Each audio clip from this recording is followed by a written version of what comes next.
Okay, so the first step is you want to insert your immersion blender into your pool of oils that have been melted and cooled down to room temperature. You want to burp it so that way any air that's in there goes to the surface. You don't have bubbles in your soap batter. Give it a quick little blitz. Make sure everything's mixed. After that, this is sodium hydroxide and water with some Tessa silk added in for extra creaminess.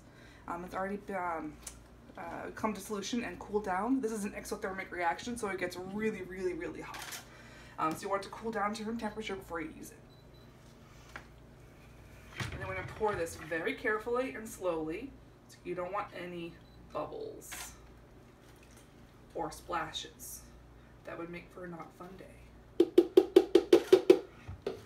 Next thing I do is I need to put this in the sink.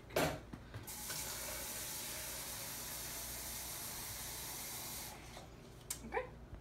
Then you start mixing. If you want to get close up, you'll see the color change. As the sodium hydroxide or lye water and the oils mix, it changes color. They go from regular oil color to this creamy white. So this is an emulsion phase, meaning that they will separate over time. But once it's completely incorporated, we call that light trace. And this is light trace. This is where we want to add the fragrance oil. Right here. We're using Crafter's Choice acai berries and satin fragrance oil. And we can go ahead and put the whole thing in.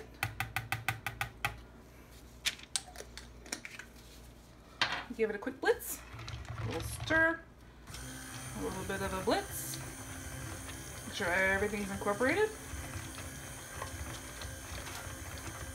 And then we'll get ready for our colors.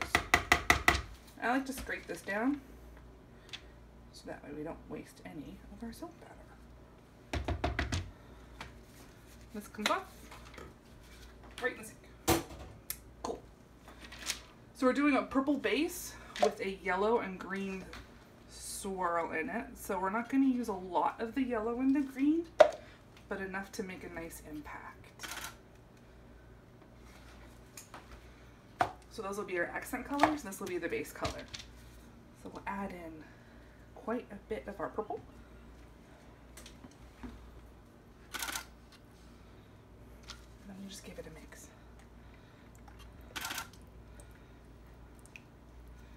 And you can tell with visually when it's all incorporated. I think it needs more. When in doubt, always add more. That should be pretty.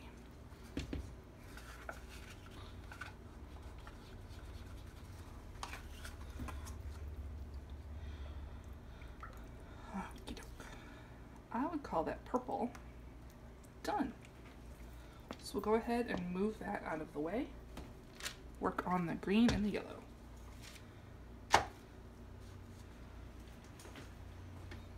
Green. I love this color. And then the yellow.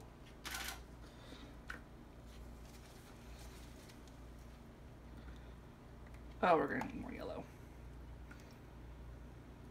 So you just keep stirring until it's fully incorporated. And these micas are soap stable. They're safe for eyes and skin and face.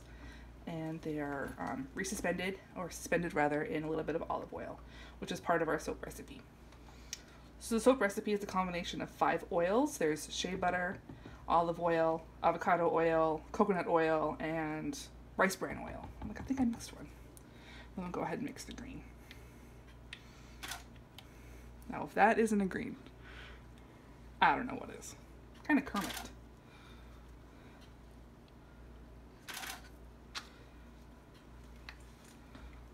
Okay.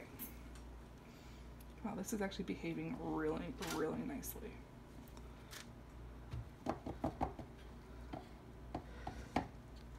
Oh, this is called light trace, meaning that it's really smooth and it's really liquidy still.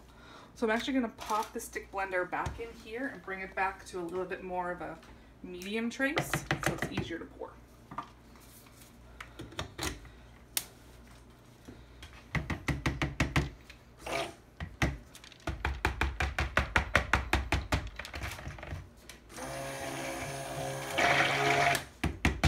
So the more you mix it, the thicker it will get.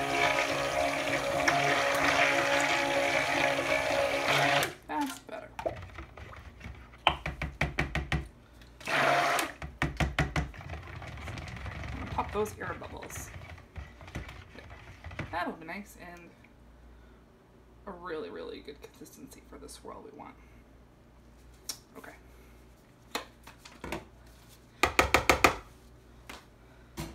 Okay, now it's time for the mold. So you can use anything as a mold, anything that's silicone based, or even a wooden drawer from your bureau, as long as it's lined with freezer paper or as a silicone liner, it'll be oil resistant. So we can use anything. I've used a milk carton, I've used silicone baking dishes from, you know, Hobby Lobby or Michael's. So the plan is to do a drop swirl with a hanger swirl added in. So first we're going to put in the purple, add in a little bit of the yellow. Whoops, made a mess. And that's okay. Add a little bit of green.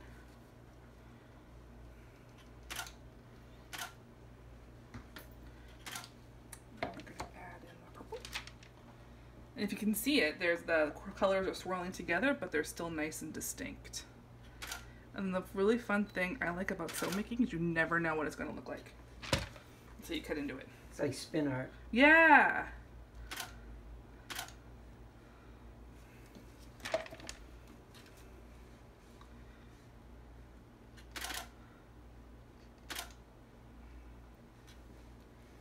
And a little last bit of purple.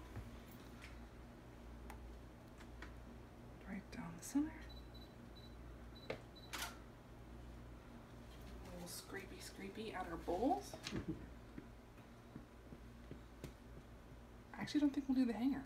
I think there'll be plenty swirl without it.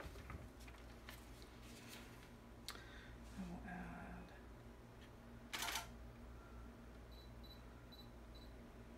a little bit of green on top.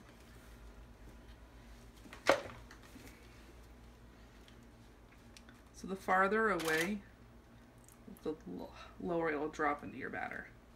So if you want it not to drop so far, you can put a little bit closer.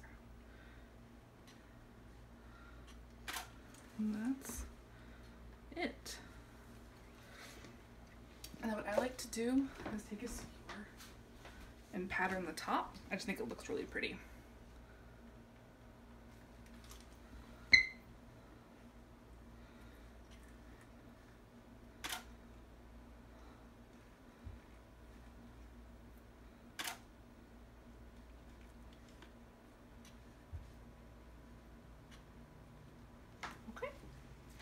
There was a special request for some glitter.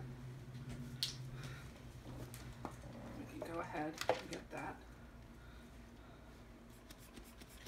This is an air duster.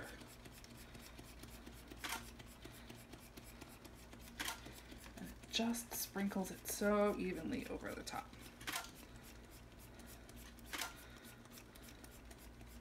All right, I call that done.